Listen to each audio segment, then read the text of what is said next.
Bonjour frères et sœurs, bienvenue à cette nouvelle exhortation. Par la grâce de Dieu, nous voici une fois de plus. Nous remercions Dieu pour tout ce qu'il fait pour nous, pour tout ce qu'il fait pour vous, pour tout ce qu'il fait pour ses enfants dans le monde entier. Nous rendons gloire à Dieu. Frères et sœurs, c'est un immense plaisir de nous retrouver une fois de plus. C'est vraiment un immense plaisir. Je suis très très contente pour ça. Je remercie aussi le Seigneur pour vos vies, pour nos vies. Franchement, vous savez, nous sommes en fin d'année. Frères et sœurs, que ce soit toi, que ce soit moi, nous sommes en train de prendre des résolutions. Nous disons, oui, l'année 2024, nous allons faire ceci, nous allons faire cela. La parole de Dieu dit qu'il a oué Jésus-Christ pour qu'il vienne annoncer une année de grâce. Le thème que nous allons aborder tout à l'heure là, c'est Dieu dit que l'année 2024 sera l'année de grâce pour toi, ce serait pour moi, si nous faisons ceci. Donc, frères et sœurs, fais ce que Dieu dit et tu vas voir le résultat. Il est hors de question de dire, si je vois tel homme de Dieu, si je vois telle femme de Dieu, tu mets ta confiance dans l'être humain. Ou bien si telle personne prie pour toi, tu seras délivré. Non, c'est Dieu qui délivre. Et il faut essayer d'augmenter ta foi. Comment? Imprègne-toi dans les Écritures. Parce que Romains 10, 17 nous dit, la foi vient de ce qu'on entend, et ce qu'on entend vient de la parole de Dieu. Donc, si ce que tu entends ne vient pas de la parole de Dieu, c'est fort probable que, face à certains événements, que tu sois ébranlé. Par contre, si ce que tu entends vient de la parole de Dieu, peu importe que le ciel devienne la terre, peu importe ce qui peut se passer, tu es dans le calme, parce que tu sais que Dieu a dit que même si les eaux débordent, tu ne seras pas submergé. Donc, mon frère, ma soeur, inutile de mettre notre confiance dans les hommes, peut-être dans les pasteurs, dans les femmes de Dieu, dans les hommes de Dieu. Faisons ce que Dieu nous demande de faire. Restons persévérants. Parce que la parole de Dieu nous dit que nous avons besoin de la persévérance pour sauver notre âme. Aujourd'hui, avec l'aide du Saint-Esprit et à la lumière des Écritures, le thème, l'année 2024 sera une année de grâce. Mais nous devons faire notre part. Ça, c'est la fin d'année. Nous sommes en train de prendre des résolutions. Nous disons, oui, l'année 2024, je vais faire telle et telle et telle chose. Pose-toi la question, depuis combien de temps tu dis la même chose? Après, tu te retrouves toujours, c'est comme si tu es au point de départ.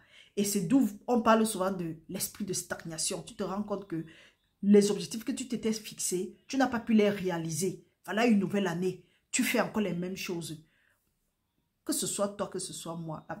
Il y a un adage commun qui dit souvent, les mêmes causes créent les mêmes effets. Tu ne peux pas faire la même chose et attendre un résultat différent. Donc, si tu veux quelque chose de différent, il faut faire quelque chose, si tu veux une différence, tu dois faire quelque chose de différent. Excusez-moi pour la redondance. Donc, en cette année, si tu as envie de voir beaucoup de choses changer dans ta vie, change aussi tes attitudes. Change ta façon de penser. Change ta façon. Je ne dis pas seulement toi et même moi.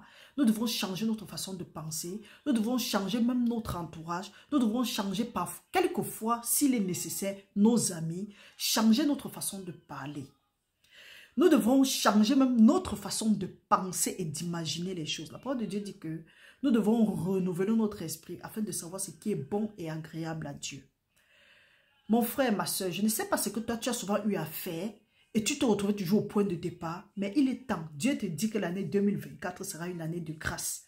Peut-être les années passées, par rapport à l'année 2024, il y a des choses que tu n'as pas fait. Par exemple, il y a un frère qui a dit, je n'ai pas autant jeûné comme cette année. J'ai jeûné dans ma vie, je n'ai pas souvent jeûné comme cette année. Du moins, même si je jeûnais, je ne jeûnais pas comme j'ai jeûné cette année, donc d'une autre manière. Et je vois le résultat dans ma vie.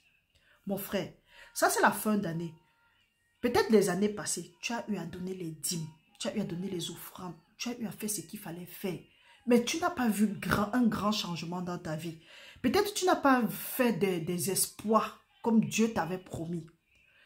Pose-toi la question à savoir qu'est-ce que j'ai pu faire de mauvais. Rentre maintenant, Dieu dit, fais ceci. Et tu vas voir comment est-ce que les choses vont changer. Nous avons eu à dire ici là que la vie c'est un choix. Et très souvent nous disons ici que les enfants de Dieu, généralement, sont frustrés. Les soi-disant chrétiens, pas les enfants de Dieu. Parce que l'enfant de Dieu est celui-là qui marche selon les principes, les ordonnances de Dieu. Nous pouvons être enfants de Dieu, mais nous ne sommes pas justes. Maintenant, c'est le juste qui va recevoir quelque chose de bon, qui va recevoir les promesses du Seigneur. Nous avons souvent dit ici là que quelquefois nous sommes frustrés parce que nous écoutons la parole, nous récitons la parole, nous faisons tout ce qui a à faire avec la parole. Nous allons à l'église, nous faisons toutes les activités de l'église, nous jeûnons, nous prions, mais nous ne mettons pas en pratique ce que Dieu nous demande de faire, ce que Dieu nous commande. Ce qui fait que nous nous retrouvons toujours en train d'être frustrés.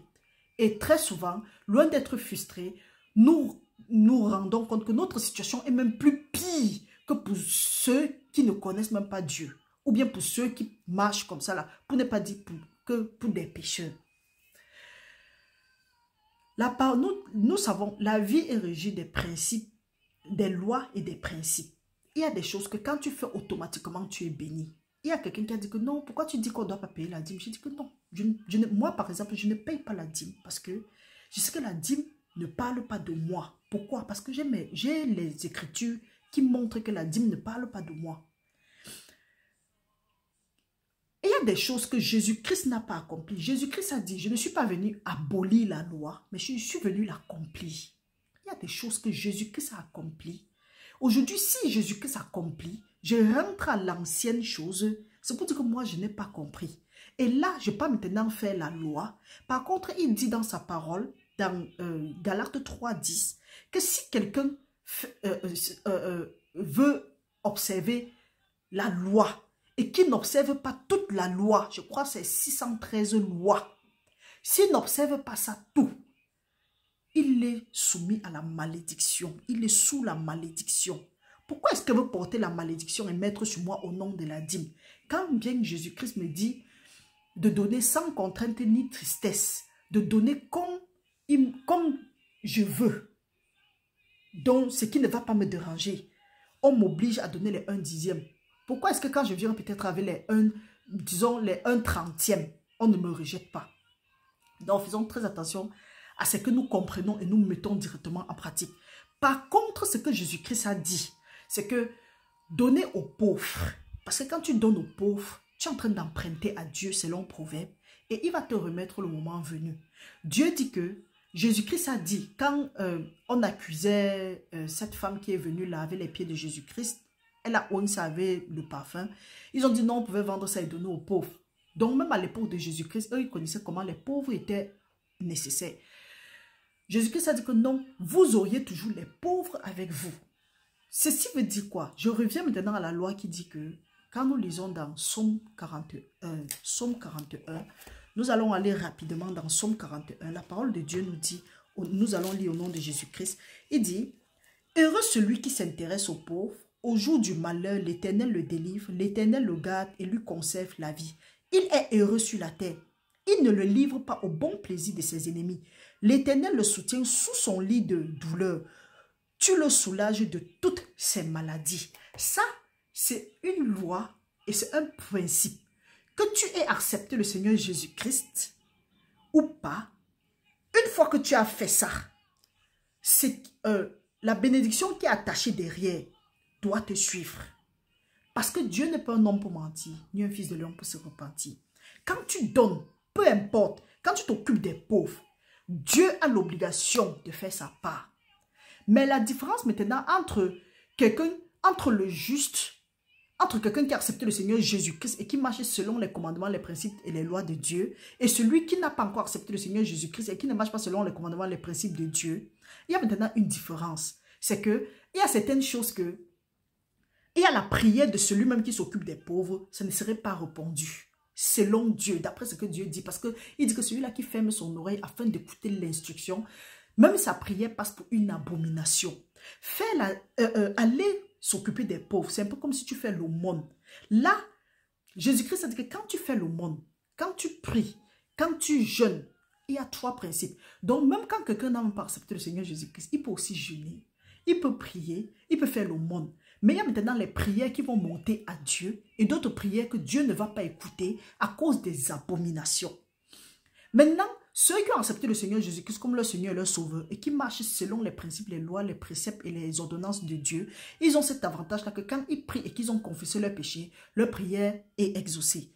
Mais quand tes prières restent pendant longtemps non exaucées, pose-toi la question à savoir, est-ce que tu es vraiment juste? Est-ce que tu marches selon les lois, les préceptes et les ordonnances de Dieu? Ceci dit, quand quelqu'un même n'a pas accepté le Seigneur Jésus-Christ, il est même un pécheur de nature, donc il est pécheur, il est même méchant, disons comme ça là, et qui s'occupe des pauvres, le psaume 41 du verset 2 jusqu'à 4 s'applique à lui.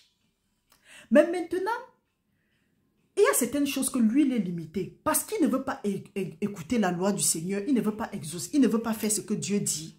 C'est fort probable que ses jours soient limités. Nous pouvons lire ça plus loin. La parole de Dieu nous dit. Il y a un passage qui dit que même si ses jours ne sont pas limités, il n'est pas heureux. La parole de Dieu nous dit, mais dans Ecclésiaste 8, 13, mais le bonheur est pour... Le bonheur n'est pas pour le méchant, et il ne prolonge point ses jours, pas plus que l'ombre, parce qu'il n'y a pas de crainte devant l'Éternel. Donc, ce qui va nous faire maintenant bénéficier pleinement des bénédictions de Dieu, c'est la crainte de l'Éternel. Maintenant, comment craindre l'Éternel? La parole de Dieu nous dit que la crainte de l'Éternel est le commencement de la sagesse. La parole de Dieu nous dit dans Proverbe 6, à partir du verset 16, la parole de Dieu nous dit, il y a 6 choses que l'Éternel hait, et même 7 qu'il en a en horreur.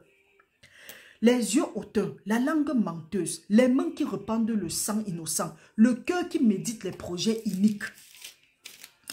Ensuite, les pieds qui se hâtent de courir au mal, le faux témoin qui dit des mensonges et celui qui excite les querelles entre les frères.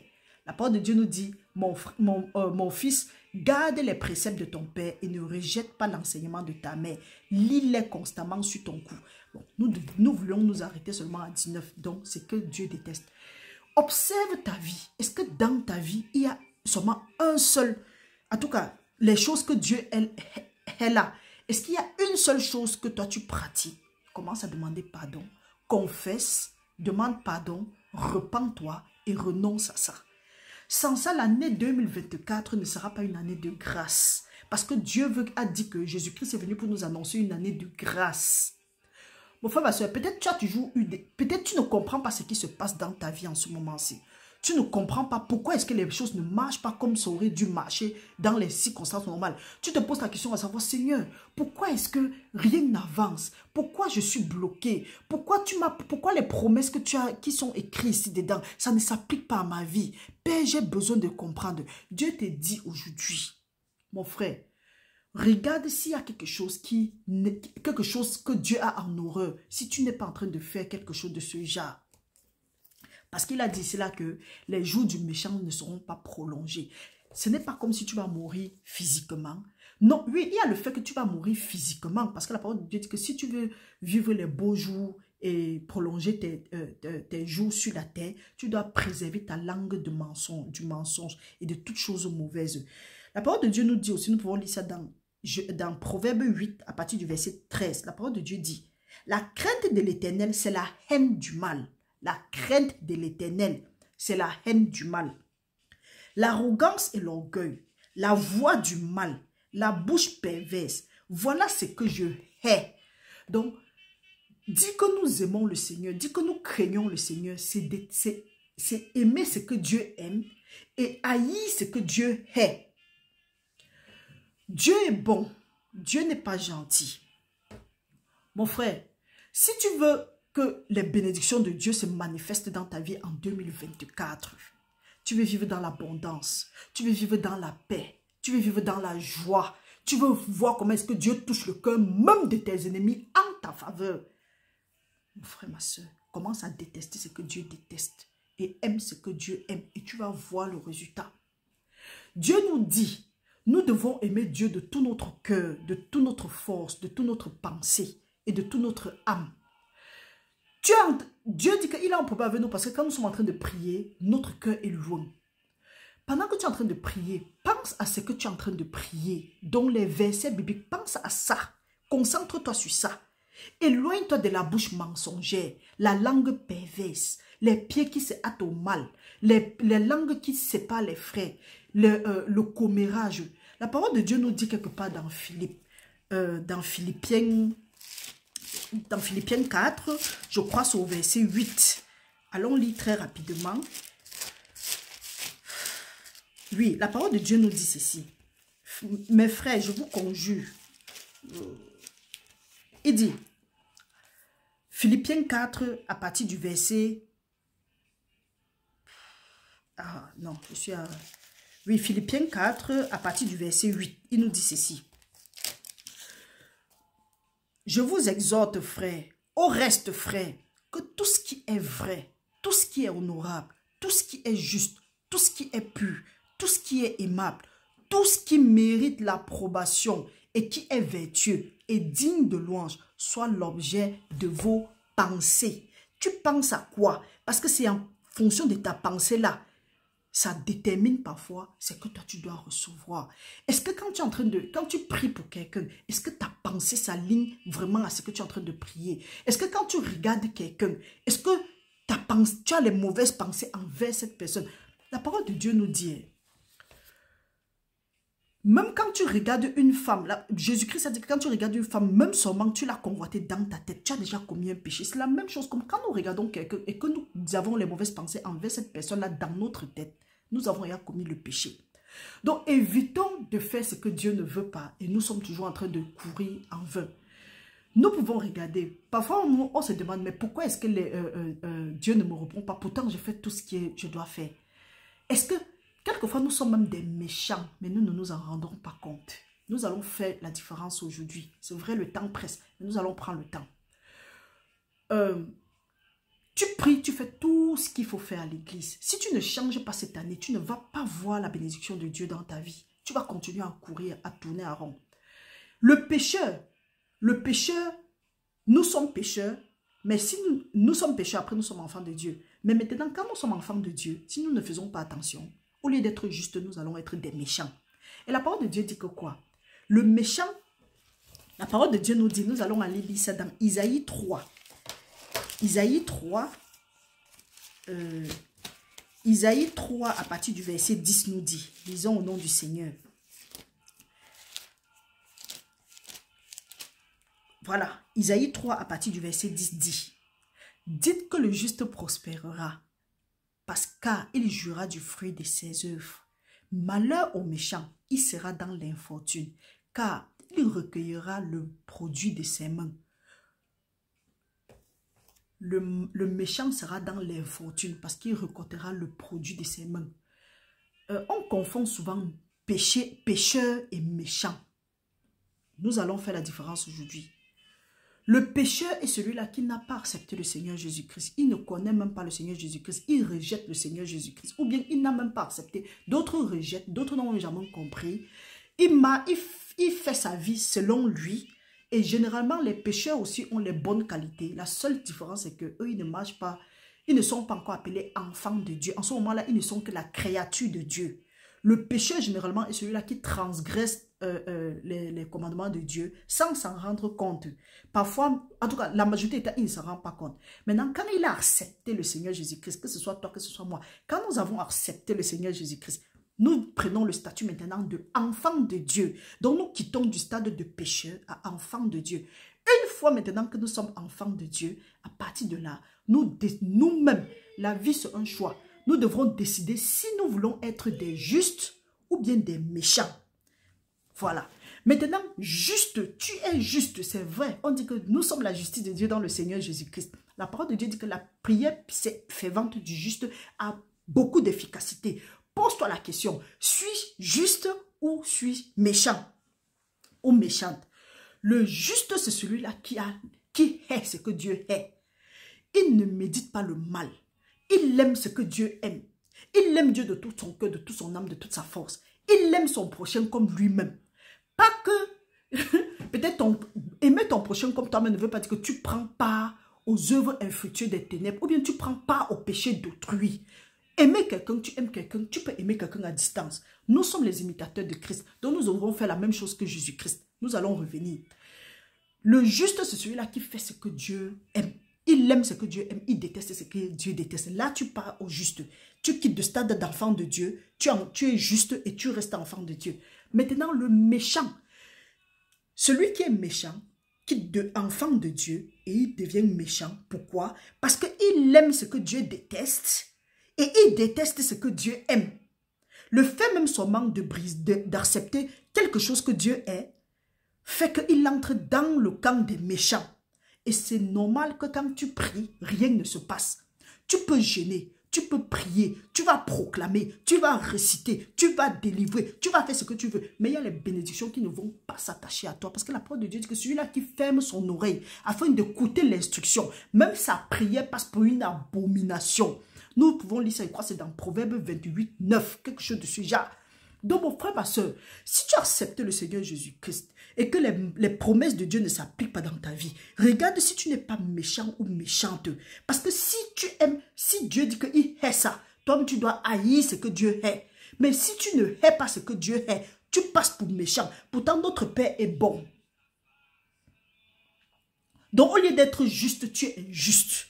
Tu pars dans le camp des méchants. Au lieu d'être juste et bon et parfait comme ton Père l'est, comme notre Père l'est, nous passons à méchant, injuste et imparfait. Donc c'est probable que les promesses qui sont attachées au verset biblique, en tout cas qui sont attachées au commandement de Dieu, ne s'appliquent pas dans nos vies. Bien que nous prions, nous jeûnons, nous faisons tout ce qu'il y a à faire, nous avons un maigre résultat et nous sommes étonnés.